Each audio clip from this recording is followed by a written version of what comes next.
there is a large presence of Chinese vessels, I would say. About at any point of time, we have anything between 3 to 6 Chinese warships in the Indian Ocean region. Some obviously at the close to the near the Gulf of Oman or in the anti-piracy patrol. But there are also those which do come into the eastern part of the IOR for shorter duration. You find there is a large presence of Chinese units in the Indian Ocean region.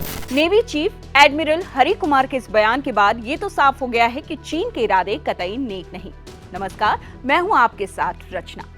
चीन सिर्फ अपने युद्धपोतों और घातक विमानों के जरिए ही तबाही की तैयारी में नहीं जुटा, बल्कि वो साइबर वॉर के जरिए भारत को तबाह करने की प्लानिंग कर रहा है।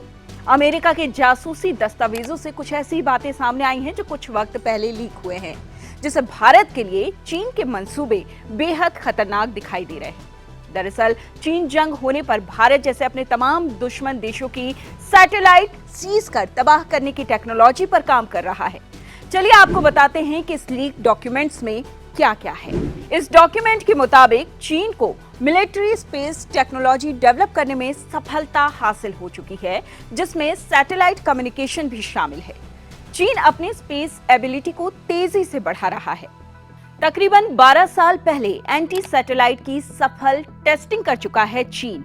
इसके अलावा वो इलेक्ट्रिक जैमर, लेजर और टेक्नोलॉजी को तेजी से विकसित कर रहा है ताकि 2045 तक स्पेस की सबसे बड़ी शक्ति चीन बन सके। चीन अपनी सैटेलाइट के जरिए अमेरिका और भारत समेत अपने तमाम दुश्मनों की सेनाओं की निगरानी की फिराक में है। चीन ने एंटी सैटेलाइट रोबोटिक डिवाइस भी बना ली है। ये डिवाइस एक्टिव सैटेलाइट की नोजल को पूरी तरह बंद कर सकती है, उसे बर्बाद कर सकती है, तबाह कर सकती है। इसकी मदद से चीन दुश्मन देश की सैटेलाइट को अपने कब्जे में भी कर सकता है। CISA ने चीन की साइबर एक्टिविटी को लेकर एक एडवाइजरी भी जारी की है, जिसमें बताया गया है कि चीन कोरोना पर काम कर रहे हेल्थ केयर, फार्मास्यूटिकल और रिसर्च सेक्टर से संवेदनशील डाटा चुराने की फिराक में लगा हुआ है।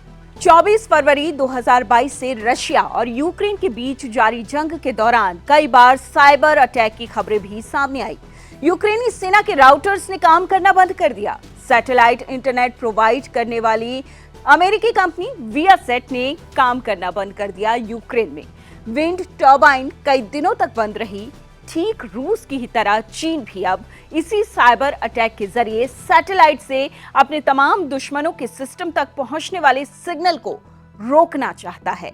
इन सब के पीछे वजह यह है कि आज के समय में जंग के दौरान इंफॉर्मेशन बेहद अहम भूमिका निभाती है। ऐसे में उन तक सूचना को पहुंचने से रोककर चीन अपने दुश्मन देश पर भारी पड़ना चाहता है। इसके लिए चीन 2 तरीके इस्तेमाल करता है। पहला तरीका, दुश्मन के सैटेलाइट को पूरी तरह से तबाह कर दिया जाए, जिसकी जानकारी अमेरिका ने अपनी खुफिया सूचना में दी है। और दूसरा तरीका, उसके सिग्नल को हैक करके उसे दुश्मन देश तक पहुंचने से रोक दिया जाए। जाहिर है कोई जानकारी दुश्मन देश तक पहुंच ही नहीं पाएगी। 12 अक्टूबर 2020 को मुंबई में अचानक बिजली सप्लाई बंद हो गई। स्टॉक मार्केट तक बंद कर दिए गए। कई दशकों में ये सबसे बड़ा पावर आउटेज था। दरअसल ये किसी खामी की वजह से नहीं हुआ, बल्कि चीनी हैकर्स ने पावर ग्रिड को ही हैक कर लिया था। इसी से आप अंदाजा लगा सकते हैं कि चीन किस लेवल पर दुश्मन को तबाह करने की कोशिश कर सकता है। ऐसे में अमेरिका की ये लीक इंटेलिजेंस डॉक्यूमेंट ये साफ करती है कि भारत को किस हद तक तैयार रहने की जरूरत है और आगाह रहने की जरूरत है चीन से।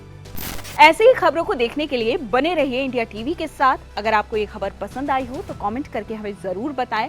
लाइक कीजिए, शेयर कीजिए और सब्सक्राइब कीजिए इंडिया टीवी को।